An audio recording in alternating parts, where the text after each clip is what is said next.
Good morning, student. 5th standard Kannada subject. Our 8th poem is Varakavi Bendre Padya, page number 39. 5ನೇ ವರ್ಗದ ಕನ್ನಡ ವಿಷಯದ 8ನೇ ಪದ್ಯ ವರಕವಿ ಬೇಂದ್ರೆ ಪದ್ಯ, ಪುಟ ಸಂಖ್ಯೆ 39. ಇದರ ಪುನರಾವರ್ತನೆ ಮೀನ್ಸ್ ರಿವಿಷನ್ನಲ್ಲಿ ನಾವು ಈ ಒಂದು ಪದ್ಯ ಬಗ್ಗೆ ತಿಳ್ಕೊಳ್ಳೋಣ. ಲಾಸ್ಟ್ ಇಯರ್ದಲ್ಲಿ ಈಗಾಗಲೇ ಈ ಒಂದು ಪದ್ಯ ಬಗ್ಗೆ ನೀವು ತಿಳ್ಕೊಂಡಿದ್ದೀರಿ. ಆದರೂ ಕೂಡ ರಿವಿಷನ್ನಲ್ಲಿ ಇದರ ಇನ್ನಷ್ಟು ಸ್ವಲ್ಪ ಮಾಹಿತಿಯನ್ನು ಇಲ್ಲಿ ತಿಳ್ಕೊಳ್ಳೋಣ. ಇಲ್ಲಿ ವರಕವಿ ಬೇಂದ್ರೆ ಅಂತಕ್ಕಂಥ ಒಂದು ಪದ್ಯ, ಇದನ್ನು ಬರೆದಂಥವರು ರಜನಿ ಪ್ರಸನ್ನ ಜೇರೆ. ಈ ವರಕವಿ ಬೇಂದ್ರೆ ಅಂತಕ್ಕಂಥ ಪದ್ಯ ಬರೆದವರು ರಜನಿ ಪ್ರಸನ್ನ ಜೇರೆ ಅವರು ಬರೆದಿದ್ದಾರೆ. ಇಲ್ಲಿ ಕವಿ ಅಂದರೆ ಗೊತ್ತೈತೆ ನಿಮ್ಗೆ, ಪೋಯೆಟರ್ ಅಂದರೆ ಕೃತಿಗಳನ್ನು ಬರೀತಕ್ಕಂಥವ್ರು. ಅದರಲ್ಲಿ ಬೇಂದ್ರೆ ಅಂತ ಇವರು ಕನ್ನಡ ಸಾಹಿತ್ಯ ಕಂಡಂಥ ಮೇರು ಶೃಂಗ, ಅತ್ಯಂತ ಉತ್ಕೃಷ್ಟ ಸಾಹಿತ್ಯ ಆಗಿರ್ತಕ್ಕಂಥವರು. ಇವರು ಎಂಥ ಸಾಹಿತ್ಯ ಅಂತಂದ್ರೆ ಇವರಿಗೆ ದೊರೆತಿರ್ತಕ್ಕಂತಹ ಜ್ಞಾನಪೀಠ ಪ್ರಶಸ್ತಿ ಅದಕ್ಕೆ ಸಾಕ್ಷಿ. ನೋಡಿರಿ, ಸಾಹಿತ್ಯ ಕ್ಷೇತ್ರದಲ್ಲಿ, ಸಾಹಿತ್ಯ ಅಂದರೆ ಲೇಖನಿಗಳು ಬರೆಯೋದು, ಕೃತಿ ಬರೀತಾರಲ್ಲ, ರೈಟಿಂಗ್ ವರ್ಕ, ಅದು ಸಾಹಿತ್ಯ. ಆ ಸಾಹಿತ್ಯ ಕೃಷಿಯಲ್ಲಿ ಕೊಡ್ತಕ್ಕಂಥ ಅತಿ ಶ್ರೇಷ್ಠ ಬಹುಮಾನ ಜ್ಞಾನಪೀಠ ಪ್ರಶಸ್ತಿ. ನಮ್ಮ ದೇಶದಲ್ಲಿ ಜ್ಞಾನಪೀಠ ಪ್ರಶಸ್ತಿಯನ್ನು ಸಾಹಿತ್ಯ ಕ್ಷೇತ್ರಕ್ಕೆ ಕೊಡ್ತಾರೆ. ಅತಿ ಶ್ರೇಷ್ಠ ಪ್ರಶಸ್ತಿ ಅದ, ಬೆಸ್ಟ್ ಪ್ರೈಸ್ ಇದರಲ್ಲಿ ರೈಟಿಂಗ್ದಲ್ಲಿ. ನಮ್ಮ ದೇಶದಲ್ಲಿ ಅತಿ ಉತ್ಕೃಷ್ಟವಾದಂಥ ಸಾಹಿತ್ಯ ಪ್ರಶಸ್ತಿ ಜ್ಞಾನಪೀಠ ಪ್ರಶಸ್ತಿ. ಆ ಒಂದು ಪ್ರಶಸ್ತಿ ಇವರಿಗೆ ಸಿಕ್ಕಿದೆ ಅಂದರೆ ಇವರು ಬೇಂದ್ರೆ ಅವರು ಎಷ್ಟೊಂದು ಶ್ರೇಷ್ಠ ಕವಿಗಳಾಗಿದ್ದರು ನೋಡ್ರಿ. ದ.ರಾ. ಬೇಂದ್ರೆ ಅಂತ ಕರೆಸ್ಕೊಳ್ತಕ್ಕಂಥ ಇವರು ದತ್ತಾತ್ರೇಯ ರಾಮಚಂದ್ರ ಬೇಂದ್ರೆ ಅಂತ ಕರೀತಾರೆ ಇವರಿಗೆ. ಇವರು ನಮ್ಮ ಸಮೀಪದ ಧಾರವಾಡದಲ್ಲಿರ್ತಕ್ಕಂಥವ್ರು. ಧಾರವಾಡ, ಬೆಳಗಾವಿ, ಕೊಲ್ಲಾಪುರ ಈ ಒಂದು ಭಾಗದಲ್ಲಿ ಈ ನಮ್ಮ ಭಾಗದ ಕವಿಗಳಾಗಿರ್ತಕ್ಕಂತಹ ದ.ರಾ. ಬೇಂದ್ರೆ ಅವರಿಗೆ ದತ್ತಾತ್ರೇಯ ರಾಮಚಂದ್ರ ಬೇಂದ್ರೆ ಅಂತ ಕರೀತಾರೆ, ಪೂರ್ಣ ಹೆಸರು ಇವ್ರದ್ದು. ಇವರಿಗೆ ಜ್ಞಾನಪೀಠ ಪ್ರಶಸ್ತಿ ಕೂಡ ಸಿಕ್ಕಿದೆ ಅಂತ ಶ್ರೇಷ್ಠ ಕವಿಗಳು. ಇವರ ಬಗ್ಗೆ ಇರ್ತಕ್ಕಂಥ ಒಂದು ಪದ್ಯವೇ ವರಕವಿ ಬೇಂದ್ರೆ ಪದ್ಯ. ಇಲ್ಲಿ ನೋಡ್ರಿ, ಈ ಪದ್ಯದಲ್ಲಿ ಏನು ಹೇಳಿದ್ದಾರೆ ನೋಡ್ರಿ. ತಲೆಯ ಮೇಲೊಂದು ಟೋಪಿ, ಕೋಟು ದೋತರದ ಸ್ಫುರದ್ರೂಪಿ, ಚಹಾ ಚೂಡಾದ ಜೊತೆ ಗೋಷ್ಠಿ, ಎಲ್ಲರ ಜೊತೆ ನಗು ನಗುತ್ತಾ ಹರಟೆ, ಮಾತಿನಲ್ಲಿ ಚಾಷ್ಟಿ, ಸಂಸಾರದ ತಾಪತ್ರಯ ಬದಿಗಿಟ್ಟಿ, ಸಾಹಿತ್ಯಕ್ಕೆ ಅಮೂಲ್ಯ ಕೃತಿಗಳ ಕೊಟ್ಟಿ, ಬಡತನದಲ್ಲಿ ಬೆಂದು ಅದಿರಿಗಟ್ಟಿ, ಮಗನ ಅಗಲಿಕೆಯ ನೋವನ್ನು ಮೆಟ್ಟಿ, ಸರಳತನವೇ ನಿಮ್ಮ ಜೀವನದ ಧಾಟಿ, ಬೇಂದ್ರೆಯವರಿಗೆ ಬೇಂದ್ರೆಯವರೇ ಸಾಟಿ, ಸಾಮಾಜಿಕ ಪ್ರಜ್ಞೆ ತೀವ್ರವಾಗಿ ಮುಟ್ಟಿ, ಸಾಧನಕೆರೆಯಲ್ಲಿ ಸಮಾನ ಮನಸ್ಕರ ಭೇಟಿ, ಯುವ ಸಾಹಿತಿಗಳ ಪ್ರೋತ್ಸಾಹಿಸಿ ಬೆನ್ನು ತಟ್ಟಿ, ಸಿದ್ಧಿಯ ಶೃಂಗ ತಲುಪಿದ ಕವನಗಳ ಕಟ್ಟಿ, ಮಹಾಕಾವ್ಯ ನಾಕುತಂತಿಯ ಮೀಟಿ, ಕನ್ನಡಕ್ಕೆ ಜ್ಞಾನಪೀಠ ಗೌರವ ತಂದು ಕೊಟ್ಟಿ, ಯಾತ್ರೆಯ ಮುಗಿಸಿ ಭಾರತ ಲೋಕಕ್ಕೆ ಹೆಜ್ಜೆ ಇಟ್ಟಿ, ಕರುನಾಡ ಕಾಯುತ್ತಿದೆ ಮತ್ತೆ ಬಾಹುಟ್ಟಿ. ರಜನಿ ಪ್ರಸನ್ನ ಜೇರೆ. ನೋಡಿ ಎಷ್ಟು ಚಂದ ಹೇಳ್ತಾರೆ ನೋಡಿರಿ. ಅಲ್ಲಿ ಫಸ್ಟ್ ಪ್ಯಾರಾದಲ್ಲಿ ಅವರ ವೇಷಭೂಷಣ ಬಗ್ಗೆ, ಹಾವಭಾವದ ಬಗ್ಗೆ ಹೇಳ್ತಾರೆ ನೋಡ್ರಿ. ಇವರು ಹೆಂಗಿರ್ತಾರೆ ಅಂದರೆ, ತಲೆಯ ಮೇಲೊಂದು ಟೋಪಿ, ಕೋಟು ಧೂತರದಿ ಸ್ಫುರದ್ರೂಪಿ, ಚಹಾ ಚೂಡಾದ ಜೊತೆ ಗೋಷ್ಠಿ. ನೋಡ್ರಿ, ತಲೆ ಮ್ಯಾಗ ಟೋಪಿ ಹಾಕೋತಿದ್ರು ಯಾವತ್ತೂ ಕೂಡ, ಆಮೇಲೆ ಕೋಟ್ ಹಾಕೋತಿದ್ರು, ಕೆಳಗಡೆ ದೋತ್ರ ಹಾಕೋತಿದ್ರು, ದೋತ್ರ ಉಡ್ತಿದ್ರು. ದೋತ್ರ ಗೊತ್ತಿಲ್ಲ, ಆಮೇಲೆ ಯಾವತ್ತೂ ಕೂಡ ಚಹಾ ಚೂಡ ತಿನ್ಕೋತಿರ್ತಿದ್ರು.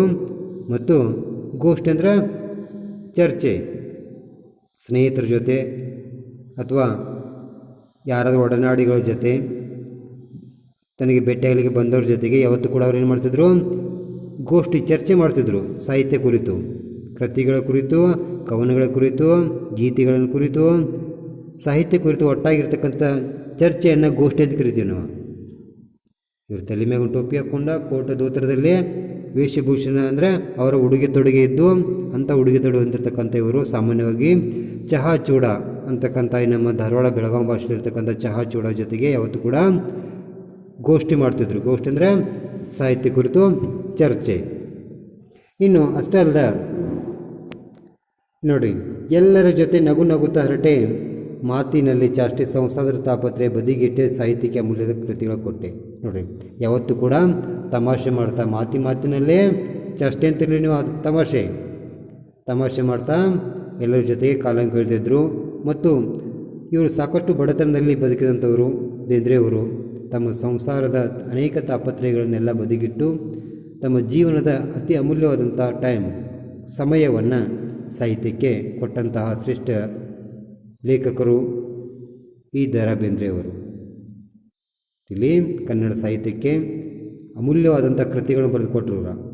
ಸಾಕಷ್ಟು ಶ್ರೇಷ್ಠ ಕೃತಿಗಳನ್ನು ಬರೆದುಕೊಟ್ರು. ಅದರಲ್ಲಿ ಮುಖ್ಯವಾಗಿ ಇವರ 4 ತಂತಿ ಅಂತಕ್ಕಂಥ ಒಂದು ಕೃತಿ, ಈ ಕೃತಿಗೆ ಜ್ಞಾನಪೀಠ ಪ್ರಶಸ್ತಿ ಸಿಕ್ಕಿದೆ. ಯಾವುದು 4 ತಂತಿ ಅಂತಕ್ಕಂಥ ಶ್ರೇಷ್ಠ ಕೃತಿ, ಇದಕ್ಕೆ ಅವರಿಗೆ ಜ್ಞಾನಪೀಠ ಪ್ರಶಸ್ತಿ ಕೂಡ ಲಭಿಸಿದೆ. ಇನ್ನು ನೆಕ್ಸ್ಟ್ ನೋಡ್ರಿ, ಬಡತನದಲ್ಲಿ ಬೆಂದು ಅದಿರಿಗಟ್ಟಿ, ಮಗನ ಅಗಲಿಕೆಯ ನೋವನ್ನು ಮೆಟ್ಟಿ, ಸರಳತನವೇ ನಿಮ್ಮ ಜೀವನದ ದಾಟಿ, ಬೇಂದ್ರೆಯವರಿಗೆ ಬೇಂದ್ರೆ ಸಾಟಿ. ನೋಡ್ರಿ, ಬೇಂದ್ರೆಯವರಿಗೆ ಬೇಂದ್ರೆನ ಸಾಟಿ, ಅವರಿಗೆ ಸಮಾನವಾಗಿರ್ತಕ್ಕಂಥ ಇನ್ನೊಬ್ಬರು ಯಾರೂ ಇಲ್ಲ. ಅಂತಹ ಶ್ರೇಷ್ಠತೆಯ ವ್ಯಕ್ತಿತ್ವ ಹೊಂದಿರತಕ್ಕಂಥವ್ರು ಬೇಂದ್ರೆಯವರು. ಇವರು ಬಡತನದಲ್ಲಿ ಬೆಂದು ಆದರೂ ಕೂಡ ಗಟ್ಟಿಯಾಗಿದ್ದಾರೆ. ಮಗನನ್ನು ಅಗಲಿರ್ತಕ್ಕಂಥ ನೋವನ್ನು ಮೆಟ್ಟಿ ನಿಂತಿದ್ದಾರೆ ಇವರು. ಅಂದರೆ ಇವರು ಜೀವನದಲ್ಲಿ ಆಗಿರ್ತಕ್ಕಂಥ ದುಃಖದ ಘಟನೆ ಅಂತಂದ್ರೆ, ಇವರು ಸುಮಾರು 14-15 ವರ್ಷದ ತಮ್ಮ ಮಗನನ್ನು ಕಳ್ಕೊಳ್ತಾರೆ. ಇವರು ಹುಟ್ಟಿರ್ತಕ್ಕಂಥ ಒಬ್ಬ ಮಗ, ಆತನು ಕೂಡ ಇಲ್ಲಿ ತೀರಿ ಹೋಗ್ತಾನೆ. ಆ ಮಗನನ್ನು ಕಳ್ಕೊಂಡಿರ್ತಕ್ಕಂಥ ದುಃಖದಲ್ಲಿ ಕೂಡ ಇವರು ಯಾವತ್ತೂ ಕೂಡ ಸಾಹಿತ್ಯಕ್ಕೆ ತಮ್ಮ ಅಮೂಲ್ಯ ಒಂದು ಸಮಯವನ್ನು ಕೊಟ್ಟು ಆ ದುಃಖವನ್ನು ಮರೆತು ಸಾಹಿತ್ಯ ಕೃತಿಗಳನ್ನು ಬರೆದಿರ್ತಕ್ಕಂತಹ ಇವರ ಸರಳ ಜೀವನ, ಇವರ ಜೀವನದ ದಾಟಿ, ಇದನ್ನೆಲ್ಲ ನೋಡಿದ್ರೆ ಬೇಂದ್ರೆಯವರಿಗೆ ಬೇಂದ್ರೆನ ಸಾಟಿ, ಅವರ ಸಮಾನ ಇನ್ನೊಬ್ಬರು ಯಾರೂ ಇಲ್ಲ ಅನ್ನೋದು ಇಲ್ಲಿ ರಜನಿ ಪ್ರಸನ್ನ ಜೇರೆಯವರು ಈ ಪದ್ಯದ ಮೂಲಕ ಹೇಳಿಕೆ ಪ್ರಯತ್ನವನ್ನು ಮಾಡಿದ್ದಾರೆ. ನಂತರ ನೋಡ್ರಿ, ಸಾಮಾಜಿಕ ಪ್ರಜ್ಞೆ ತೀವ್ರವಾಗಿ ಮುಟ್ಟಿ, ಸಾಧನಕೆರೆಯ ಸಮಾನ ಮನಸ್ಕರ ಭೇಟಿ. ನೋಡ್ರಿ, ಇವರು ಹುಟ್ಟಿ ಬೆಳೆದಿರ್ತಕ್ಕಂಥದ್ದೆಲ್ಲ ಸಾಧನಕೆರೆಯಲ್ಲಿ. ಬೇಂದ್ರೆಯವರು ಬೆಳೆದಿರ್ತಕ್ಕಂಥದ್ದು ಸಾಧನಕೆರೆಯಲ್ಲಿ. ಸಾಧನಕೆರೆ ಅಂತಕ್ಕಂಥದ್ದು ಒಂದು ಊರು, ಧಾರವಾಡದಲ್ಲಿ ಬರ್ತಕ್ಕಂತಹ ಒಂದು ಊರು ಸಾಧನಕೆರೆ. ಅಲ್ಲಿ ಸಾಮಾಜಿಕ ಪ್ರಜ್ಞೆಯನ್ನು ಮೂಡಿಸಿ ಅಲ್ಲಿಂದ ತಮ್ಮ ಸಾಹಿತ್ಯವನ್ನು ಬರಿತಾ ಉತ್ಕೃಷ್ಟ ಮಟ್ಟಕ್ಕೆ ಹೋದಂಥವರು ಈ ಬೇಂದ್ರೆಯವರು. ಆನಂತರ ಯುವ ಜನರಿಗೆ ಪ್ರೋತ್ಸಾಹವನ್ನು ನೀಡಿ ಅವರ ಬೆನ್ನು ತಟ್ಟಿ ತಮ್ಮ ಶ್ರೇಷ್ಠ ಕವನವನ್ನು ರಚಿಸಿದ್ದಾರೆ. ಜೊತೆಗೆ ಮಹಾಕಾವ್ಯ 4 ತಂತಿಯ ಮೀಟಿ ಕನ್ನಡಕ್ಕೆ ಜ್ಞಾನಪೀಠ ಗೌರವ ತಂದುಕೊಟ್ಟು, ಯಾತ್ರೆಯ ಮುಗಿಸಿ ಬಾರದ ಲೋಕಕ್ಕೆ ಹೆಜ್ಜೆ ಇಟ್ಟು, ಕರುನಾಡು ಕಾಯುತ್ತಿದೆ ಮತ್ತೆ ಬಾ ಹುಟ್ಟಿ. ಇಲ್ಲಿ ನೋಡ್ರಿ, ಇಷ್ಟದ್ರ ಜೊತೆಗೆ ಮಹಾಕಾವ್ಯ 4 ತಂತಿ ಅಂತಿದೆ. ಆ 4 ತಂತಿ ಮಹಾಕಾವ್ಯಕ್ಕೆ ಜ್ಞಾನಪೀಠ ಪ್ರಶಸ್ತಿಯನ್ನು ಕನ್ನಡ ಸಾಹಿತ್ಯಕ್ಕೆ ತಂದುಕೊಟ್ಟಂಥ ಮಹಾನ್ ಕವಿಗಳಾಗಿದ್ದೀರಿ. ಮತ್ತು ಇಷ್ಟೆಲ್ಲ ಮಾಡಿ ನಿಮ್ಮ ಜೀವನದ ಯಾತ್ರೆಯನ್ನು ಮುಗಿಸಿ ಮತ್ತೆ ಮರಳಿ ಬಾರದ ಲೋಕಕ್ಕೆ ಹೆಜ್ಜೆ ಇಟ್ಟಿರಿ. ನೀವು ಮತ್ತೆ ಮರಳಿ ಬರಲು ತಿಳ್ಕೊಂಡ ಕರುನಾಡು ನಿಮ್ಮನ್ನು ಕಾಯ್ತಾ ಇದೆ ಅಂತ ತಿಳ್ಕೊಂಡಿಲ್ಲಿ ರಜನಿ ಪ್ರಸನ್ನ ಜೇರೆಯವರು ದ ರಾ ಬೇಂದ್ರೆಯವರ ಬಗ್ಗೆ ಈ ಒಂದು ವರಕವಿ ಬೇಂದ್ರೆ ಅಂತಕ್ಕಂಥ ಪದ್ಯವನ್ನು ಇಲ್ಲಿ ಬರೆದಿದ್ದಾರೆ. ನೆಕ್ಸ್ಟ್ ನೋಡ್ರಿ, ಪೇಜ್ ನಂಬರ್ 40ದಲ್ಲಿ ಏನಂತಂದ್ರೆ ಪದಗಳ ಅರ್ಥ, word meanings read and learn. ಇಲ್ಲಿರ್ತಕ್ಕಂಥ ಪದಗಳ ಅರ್ಥ ಗಮನಿಸಿದಾಗ ಪದಗಳ ಅರ್ಥ ಓದಿ ತಿಳಿ. Word meanings read and learn. First one, ಹರಟೆ, ಸುಮ್ಮನೆ ಮಾತಾಡುತ್ತಾ ಕಾಲ ಹರಣ ಮಾಡುವುದು. ಹರಟೆ ಅಂತಂದ್ರೆ ಟೈಮ್ ಪಾಸ್ ಮಾಡೋದು, ಟೈಮ್ ಪಾಸ್. ತಾಪತ್ರಯ, ಕಿರಿಕಿರಿ, ಟ್ರಬಲ್. ತಾಪತ್ರಯ, ಕಿರಿಕಿರಿ, ಟ್ರಬಲ್. ನೆಕ್ಸ್ಟ್ ಸ್ಫುರದ್ರೂಪಿ, ಬಹಳ ಸುಂದರ, ದೇವರೂಪ. ಬಹಳ ಸುಂದರ, ದೇವರೂಪ. ಸೆಲ್ಸ್ಟಿಲ್ ಬ್ಯೂಟಿ ಅಂತ ಕರೀತಾರೆ. ಸೆಲ್ಸ್ಟಿಲ್ ಬ್ಯೂಟಿ ಅಂದರೆ ಸ್ಫುರದ್ರೂಪಿ. ಅದಿರಿ, ಆಗಿದ್ದಿರಿ, ಹ್ಯಾವ್ ಬೀನ್. ಸಾಧನಕೆರೆ, ಬೇಂದ್ರೆಯವರಿಗೆ ಸ್ಫೂರ್ತಿ ನೀಡಿದ ಊರು ಸಾಧನಕೆರೆ. ಇದು Sadhanakere. Name of A town Sadhanakere. Name of A town Sadhanakere, ಅದು ಒಂದು ಊರಿನ ಹೆಸರು. ಸ್ರಂಗ್ ಅಂದರೆ ತುದಿ, ಶಿಖರ, ಪೆಕ್ ಅಂತ ಕರಿತೀವಿ. ಮಿಟ್ಟಿ ಅಂದರೆ ಸ್ಪರ್ಶಿಸಿ, ಪ್ರತಿಪಾದಿಸಿ, ಅನಾಲಿಸಿಸ್. ಬದಿಗಿಟ್ಟು, ಪಕ್ಕಕ್ಕಿಟ್ಟು, ಸೆಟ್ ಅಸೈಡ್. ಇಷ್ಟು ಇಲ್ಲಿರ್ತಕ್ಕಂಥ ಪದಗಳ ಅರ್ಥ. ಇನ್ನಿರ್ತಕ್ಕಂತಹ ಪ್ರಶ್ನೋತ್ತರಗಳು. Answer the following in 1 sentences. First one, ಈ ಕವನ ಯಾವ ಕವಿಯ ಕುರಿತು ಹೇಳುತ್ತದೆ? ಈ ಕವನ ದ.ರಾ. ಬೇಂದ್ರೆ ಕುರಿತು ಹೇಳುತ್ತದೆ. ಸಾಹಿತ್ಯಕ್ಕೆ ಅವರು ಏನು ಕೊಟ್ಟರು? ಸಾಹಿತ್ಯಕ್ಕೆ ಅಮೂಲ್ಯ ಕೃತಿಗಳನ್ನು ಕೊಟ್ಟರು. ಬೇಂದ್ರೆಯವರ ಜೀವನ ದಾಟಿ ಯಾವುದು? ಸರಳತನವೇ ಬೇಂದ್ರೆಯವರ ಜೀವನದ ದಾಟಿಯಾಗಿತ್ತು. ನೆಕ್ಸ್ಟ್ ನೋಡ್ರಿ, ಬೇಂದ್ರೆಯವರು ಯಾರ ಬೆನ್ನನ್ನು ತಟ್ಟಿದರು? ಹೇಳಿ, ಬೇಂದ್ರೆಯವರು ಯುವ ಸಾಹಿತಿಗಳ ಬೆನ್ನನ್ನು ತಟ್ಟಿದರು. ಯುವ ಸಾಹಿತಿಗಳಿಗೆ ಪ್ರೋತ್ಸಾಹ ನೀಡಿ ಅವರ ಬೆನ್ನನ್ನು ತಟ್ತಾರೆ. ನೆಕ್ಸ್ಟ್ ನೋಡಿರಿ, ಪೇಜ್ ನಂಬರ್ 41ರಲ್ಲಿ ಬೇಂದ್ರೆಯವರ ಮಹಾಕಾವ್ಯ ಯಾವುದು? ಬೇಂದ್ರೆಯವರ ಮಹಾಕಾವ್ಯ ಯಾವುದು? ಸಿಯರ್, ಬೇಂದ್ರೆಯವರ ಮಹಾಕಾವ್ಯ ನಾಕುತಂತಿ. ಈ ಒಂದು ನಾಕುತಂತಿ ಅಂತಕ್ಕಂಥ ಮಹಾಕಾವ್ಯಕ್ಕೆ ಅವರಿಗೆ ಜ್ಞಾನಪೀಠ ಪ್ರಶಸ್ತಿ ದೊರೀತದ, ದ.ರಾ. ಬೇಂದ್ರೆಯವರಿಗೆ. ನೆಕ್ಸ್ಟ್ ನೋಡಿರಿ, ಬೇಂದ್ರೆಯವರ ಸರಳ ಜೀವನ ಶೈಲಿಯನ್ನು 4-5 ಸಾಲಿನಲ್ಲಿ ಬರೆಯಿರಿ. ನೆಕ್ಸ್ಟ್ ನೋಡಿರಿ, ಈ ಪದ್ಯದಲ್ಲಿ ಬರುವ ಪ್ರಾಸಪದಗಳನ್ನು ಪಟ್ಟಿ ಮಾಡಿರಿ. ಇಲ್ಲಿ ಬರ್ತಕ್ಕಂಥ ಪ್ರಾಸಪದಗಳು ಟೋಪಿ, ಸ್ಫುರದ್ರೂಪಿ, ಬದಿಗಿಟ್ಟಿ, ಕೊಟ್ಟಿ, ತಟ್ಟಿ, ಕಟ್ಟಿ, ದಾಟಿ, ಸಾಟಿ, ಇವು ಇಲ್ಲಿರ್ತಕ್ಕಂಥ ಪ್ರಾಸಪದಗಳು. ಈ ನೋಡಿ, ಉದಾಹರಣೆಗೆ ಗೋಷ್ಠಿ, ಸೃಷ್ಟಿ, ಈ ಥರನಾಗಿ ಇಲ್ಲಿರ್ತಕ್ಕಂಥ ಪ್ರಾಸಪದಗಳನ್ನು ಗಮನಿಸ್ತಾ ಹೋದಾಗ ನೋಡಿ, ಧಾಟಿ, ಸಾಟಿ, ಸೃಷ್ಟಿ, ದೃಷ್ಟಿ, ಮಂತ್ರ, ತಂತ್ರ, ಹಕ್ಕಿ, ಪುಕ್ಕ, ಹೊನ್ನು, ಮಣ್ಣು, ಹೆಜ್ಜೆ, ಗೆಜ್ಜೆ, ಇವು ಇಲ್ಲಿರ್ತಕ್ಕಂತಹ ಪ್ರಾಸಪದಗಳು. ನೆಕ್ಸ್ಟ್ ನೋಡ್ರಿ, ಬೇಂದ್ರೆಯವರು ಕರುನಾಡಿಗೆ ನೀಡಿದ ಕೊಡುಗೆಗಳೇನು? ಬೇಂದ್ರೆಯವರು ಕರುನಾಡಿಗೆ ನೀಡಿದಂಥ ಕೊಡುಗೆಗಳೇನು? ಬೇಂದ್ರೆಯವರ ಅಮೂಲ್ಯವಾದ ಕೃತಿಗಳನ್ನು ನೀಡಿದ್ದಾರೆ. ಕನ್ನಡಕ್ಕೆ ಇವರು ಜ್ಞಾನಪೀಠ ಪ್ರಶಸ್ತಿಯನ್ನು ತಂದುಕೊಟ್ಟಂತಹ ಕವಿಗಳಾಗಿದ್ದಾರೆ. ಮತ್ತು 1943ರಲ್ಲಿ ಸಾಹಿತ್ಯ ಸಮ್ಮೇಳನದ ಅಧ್ಯಕ್ಷರಾಗಿದ್ದರು.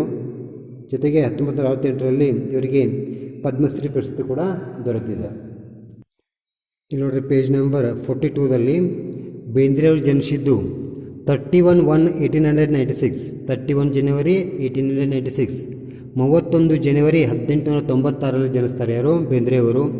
ಇವರ ಕೃತಿಗಳು ನಾಕುತಂತಿ, ಅರಳು ಮರಳು ಮುಂತಾದವುಗಳು. ಜನ್ಮಸ್ಥಳ ಧಾರವಾಡದ ಸಾಧನಕೆರೆಯಲ್ಲಿ ಹುಟ್ಟುತ್ತಾರೆ. ಇವರು ಡೆತ್ ಆಗಿದ್ದು 26 ಅಕ್ಟೋಬರ್ 1981, 26ನೇ ಅಕ್ಟೋಬರ್ 1981ರಲ್ಲಿ ಇವರು ತೀರಿಕೊಳ್ತಾರೆ, ಮರಣ ಹೊಂದ್ತಾರೆ. ಬೇಂದ್ರೆಯವರ ಪೂರ್ಣ ಹೆಸರು ದತ್ತಾತ್ರೇಯ ರಾಮಚಂದ್ರ ಬೇಂದ್ರೆ. ನೆಕ್ಸ್ಟ್ ನೋಡಿ, ಪೇಜ್ ನಂಬರ್ 43ದಲ್ಲಿ ಏನಂತಾರೆ ಅಂದರೆ, ಇಲ್ಲಿ ಈ ಒಂದು ಇಂಗ್ಲೀಷ್ ಪದಗಳಿಗೆ ಕನ್ನಡದಲ್ಲಿ ಏನಂತಾರೆ? ಇಲ್ಲಿರ್ತಕ್ಕಂಥ ಇಂಗ್ಲೀಷ್ ವಾಕ್ಯಗಳಿಗೆ ಕನ್ನಡದಲ್ಲಿ ಏನಂತಾರೆ ನೋಡ್ರಿ. ಹಲೋ ಅಂತಂದರೆ ಏನು ನೋಡ್ರಿ? ಹಲೋ ಅಂತಂದರೆ ಕನ್ನಡದಲ್ಲಿ ನಮಸ್ಕಾರ. ಅಂದ್ರೆ ಬಾಯ್ ಅಂದ್ರೆ ಇವರಿಂದ. ಕಂಗ್ರ್ಯಾಚುಲೇಷನ್ ಅಭಿನಂದನೆಗಳು. ಸಾರಿ ಕ್ಷಮಿಸಿ. ಇಂಗ್ಲೀಷ್ನಲ್ಲಿ ಸಾರಿ ಅಂದರೆ ಕನ್ನಡದಲ್ಲಿ ಸಾರಿ ಅಂತೀವಿ. ಇಂಗ್ಲೀಷ್ನಲ್ಲಿ ಕಂಗ್ರ್ಯಾಚುಲೇಷನ್ ಅಂತಂದ್ರೆ ಅಭಿನಂದನೆಗಳು ಅಂತ ಹೇಳ್ತೀವಿ. ಅದೇ ರೀತಿಯಾಗಿ ಇಂಗ್ಲೀಷ್ನಲ್ಲಿ ರಿಯಲಿ ಅಂತಂದರೆ ಕನ್ನಡದಲ್ಲಿ ನಿಜವಾಗಿಯೂ ಅಂತ ಅರ್ಥ ಆಗ್ತದೆ. ನೆಕ್ಸ್ಟ್ ನೋಡಿರಿ, ಕ್ಯಾನ್ ಐ ಕಮ್ ಅಂದರೆ ಕನ್ನಡದಲ್ಲಿ ನಾನು ಬರಲೇ. ಕ್ಯಾನ್ ಐ ಕಮ್ ಅಂದರೆ ಕನ್ನಡದಲ್ಲಿ ನಾನು ಬರಲೇ. Next, do you know me ನೀವು ನನಗೆ ತಿಳಿದಿದ್ದೀರಿ ಅಂದರೆ ನೀವು ನನಗೆ ಗೊತ್ತಂದರೆ ಡೂ ಯು ನೋ ಮೀ ಅಂದರೆ ನೀವು ನನಗೆ ತಿಳಿದಿದ್ದೀರಿ ಅಂತ ಅರ್ಥ ಆಗ್ತದೆ. ಆನಂತರ ನೋಡಿರಿ, ಹೌ ಫಾರ್ ಈಸ್ ದಿಸ್ ಅಂದರೆ ಇದು ಹೇಗೆ ಅಂತ ಅರ್ಥ ಆಗ್ತದೆ. ವಾಟ್ ಟೈಮ್ ಈಸ್ ಇಟ್ ಈಗ ಸಮಯ ಎಷ್ಟು. ವಾಟ್ ಟೈಮ್ ಈಸ್ ಇಟ್ ಅಂತಂದರೆ ಈಗ ಸಮಯ ಎಷ್ಟು ಅಂತ ಅರ್ಥ ಆಗ್ತದೆ. ತದನಂತರದಲ್ಲಿ ಐ ಕ್ಯಾನ್ ಅಪೋಲೈಸ್ ನಾನು ಕ್ಷಮೆ ಯಾಚಿಸಬಹುದು. ಈ ರೀತಿಯಾಗಿ ಇಲ್ಲಿ ಅರ್ಥವನ್ನು ಕೊಡ್ತದೆ. ಇನ್ನು ನಿಮ್ಗೆ 7th ಗದ್ಯ 7ನೇ ಗದ್ಯದಲ್ಲಿ ಕೂಡ ಒಂದು ನೀತಿ ಕಥೆಯನ್ನು ಇಡಲಾಗಿದೆ. 7th ಟಾಪಿಕ್ದಲ್ಲಿ ಹೊಗಳಿಕೆ ಇಲ್ಲದಿರೇ ಪ್ರಗತಿ ಅಂತಕ್ಕಂಥ 7th ಟಾಪಿಕಲ್ಲಿ ಹೇಳಲಾಗಿದೆ. ಇಲ್ಲಿ ಕೂಡ ಒಂದು ನೀತಿಕತೆ ಇದೆ. ಏನಂತಂದ್ರೆ ಹೊಗಳಿಕೆ ಇಲ್ಲದೆ ಇದ್ದರೆ ಪ್ರಗತಿ ಅಂತ ತಿಳ್ಕೊಂಡು ಇಲ್ಲಿ ಏನಾಗಿತ್ತಂದ್ರೆ ಈ ಒಂದು ಗದ್ಯ ಭಾಗದಲ್ಲಿ ಹೇಳಿರುವಂತೆ ಒಬ್ಬ ಶಿಲ್ಪಿ ಇದ್ದ.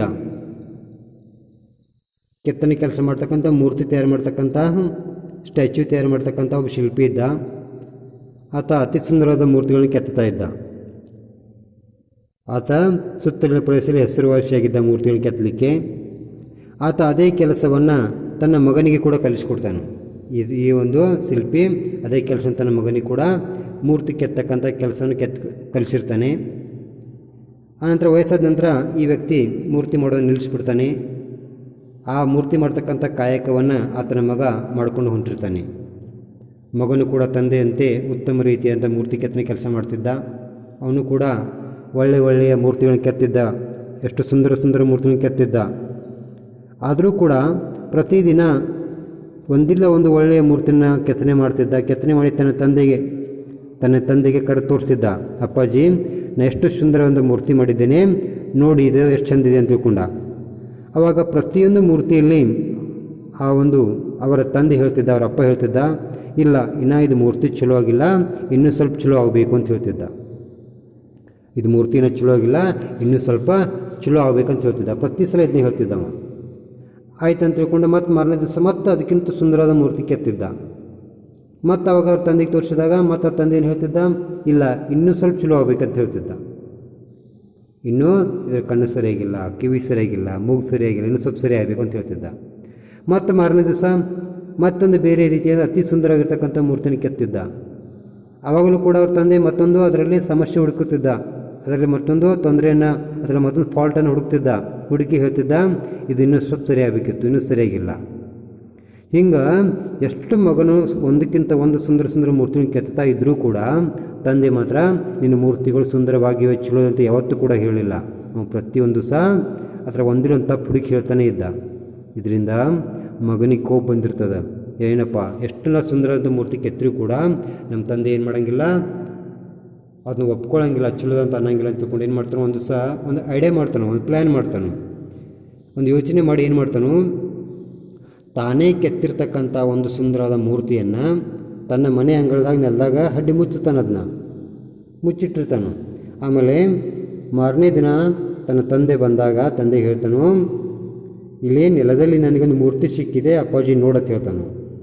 ಮೂರ್ತಿ ತೆಗೆದುಕೊಡ್ತಾನು ನೆಲದಾಗಿಂದ. ನೋಡ್ರಿ, ಇಲ್ಲಿ ಮನೆ ಅಂಗಳದ ನೆಲದಲ್ಲಿ ಒಂದು ಮೂರ್ತಿ ಸಿಕ್ಕಿದೆ ನನಗೆ, ಎಷ್ಟು ಚಲೋ ಐತೆ ನೋಡಿ ಅಂತ ತಿಳ್ಕೊಂಡು ಅಪ್ಪಾಜಿಗೆ ತೆಗೆದು ತೋರಿಸ್ತಾನವ. ತೋರಿಸಿಕೊಳ್ಳೆ ಅವ್ರ ಅಪ್ಪಾಜಿ ಹೇಳ್ತಾರೆ, ಹೌದು ಎಷ್ಟು ಸುಂದರವಾಗಿದೆ ಮೂರ್ತಿ, ಎಲ್ಲಿ ಒಂದು ಸ್ವಲ್ಪನೂ ಏನಿಲ್ಲ, ಇದರಲ್ಲಿ ತೊಂದರೆ ಇಲ್ಲ, ಮೂರ್ತಿ ಅಚ್ಚುಕಟ್ಟಾಗಿ ಎಷ್ಟು ಚಂದಿದೆ ನೋಡಿ ಅಂತ ತಿಳ್ಕೊಂಡು ಅವ್ರ ಅಪ್ಪ ಹೇಳ್ತಾನೆ. ಆದರೆ ಮೂರ್ತಿ ಯಾರು ಮಾಡಿದ್ರು? ಇವ ಮಾಡಿದ ಮೂರ್ತಿಲಿ ಮುಚ್ಚಿಟ್ಟಿದ್ದ. ಮೂರ್ತಿ ನಿಜವಾಗಿ ಸುಂದರವಾಗಿಯೇ ಇತ್ತು. ಯಾವಾಗ ಅವ್ರ ಅಪ್ಪ ಹಂಗೆ ಹೇಳಿದಲ್ಲ, ಆವಾಗ ಅವನ ಪ್ರಯತ್ನ ಎಲ್ಲ ಬಿಟ್ಟಿವ. ಯಾಕಂದ್ರೆ ನನ್ನ ಮೂರ್ತಿ ಚಲೋ ಅಂತ ತಿಳ್ಕೊಂಡ ಹೊಸ ಮೂರ್ತಿನ ಕೆತ್ತಕ್ಕೆ ಹೋಗಲಿಲ್ಲ. ಅವಾಗ ತಂದೆ ಗೊತ್ತಾಯಿತು. ತಂದೆ ಏನು ಹೇಳಿದ, ನೀನು ಹಿಂಗೆ ಮಾಡೋದ್ರಿಂದ ನಿಂದ ಮೂರ್ತಿನೇ ಮುಚ್ಚಿಟ್ಟು ಮತ್ತೆ ತೋರಿಸಿದಿಲ್ಲ, ಈಗ ನಿನಗೆ ಹೊಗಳಿಕೆ ಸಿಕ್ತು. ನಾ ಹೊಗಳೋದ್ರಿಂದ ಇನ್ನು ಮುಂದಿನಿಂದ ಮೂರ್ತಿ ಕೆತ್ತನೆ ಕೆಲಸದಲ್ಲಿ ಪ್ರಗತಿ ಆಗೋದಿಲ್ಲ. ನಾನು ನಿನಗೆ ಪ್ರತಿಯೊಂದು ಸಮಸ್ಯೆ ಹುಡುಕಿದಾಗ ನೀವು ಹೊಸ ಒಂದು ಪ್ರಯೋಗ ಮಾಡಿ ಹೊಸ ಮೂರ್ತಿ ಕೆತ್ತನೆ ಮಾಡ್ತಿದ್ದೆ. ಈಗ ನನಗೆ ಹೊಗಳಿದ್ದೇನು, ನಿನ್ನ ಮೂರ್ತಿ ಚಲೋ ಐತೆ ಅಂತ ಹೇಳಿದೆ ಅಂದ್ಕೊಳ್ಳೆ, ಇನ್ನು ಮುಂದೆ ನಿನ್ನ ಕಡೆಯಿಂದ ಹೊಸ ಕೆತ್ತನೆಗಳು ಬರುವುದಿಲ್ಲ. ಇಲ್ಲಿಗೆ ನಿನ್ನ ಪ್ರಗತಿ ಕುಂಠಿತವಾಗ್ತದೆ, ಪ್ರಗತಿ ಕಡಿಮೆ ಆಗ್ತದೆ ಅಂತ ತಿಳ್ಕೊಂಡಿಲ್ಲಿ ಅವ್ರ ತಂದೆ ಹೇಳ್ತಾನೆ. ಅಂದರೆ ಇದರಿಂದ ತಿಳಿತಕ್ಕಂಥ ನೀತಿಯನ್ನು ಹೊಗಳಿಕೆ ಇಲ್ಲದಿರೇ ಪ್ರಗತಿ ಆಗ್ತದೆ, ಇಲ್ಲಾದರೆ ಹೊಗಳಿಕೆ ಇದ್ದರೆ ಪ್ರಗತಿ ಆಗೋದಿಲ್ಲ ಅನ್ನೋದು ಈ ಕಥೆಯಲ್ಲಿರ್ತಕ್ಕಂಥ ಒಂದು ನೀತಿ. ಓಕೆ, ಇನ್ನು ನಿಮ್ಮದು ಹೋಮ್ವರ್ಕ್ ಏನಂತಂದ್ರೆ, today's your homework, write text book page number 43 in notebook. ನೀವು ಟೆಕ್ಸ್ಟ್ ಬುಕ್ನ ಪುಟ ಸಂಖ್ಯೆ 43ರಲ್ಲಿರ್ತಕ್ಕಂತಹ ಈ ಒಂದು ಇಂಗ್ಲೀಷ್ ವಾಕ್ಯಗಳ ಕನ್ನಡ ಅನುವಾದವನ್ನು ನೋಟ್ಬುಕ್ನಲ್ಲಿ ಬರೆಯಿರಿ. ಪೇಜ್ ನಂಬರ್ 43ರಲ್ಲಿರ್ತಕ್ಕಂಥ ಇಂಗ್ಲೀಷ್ ವರ್ಡ್ಸ್ನ ಕನ್ನಡ ಮೀನಿಂಗನ್ನು ನೀವು ನಿಮ್ಮ ನೋಟ್ಬುಕ್ದಲ್ಲಿ ಬರೀಬೇಕು. ಅಷ್ಟು ಬರೀತೀರಿ, ಅದು ಇವತ್ತಿನಿಂದ ಹೋಮ್ವರ್ಕ.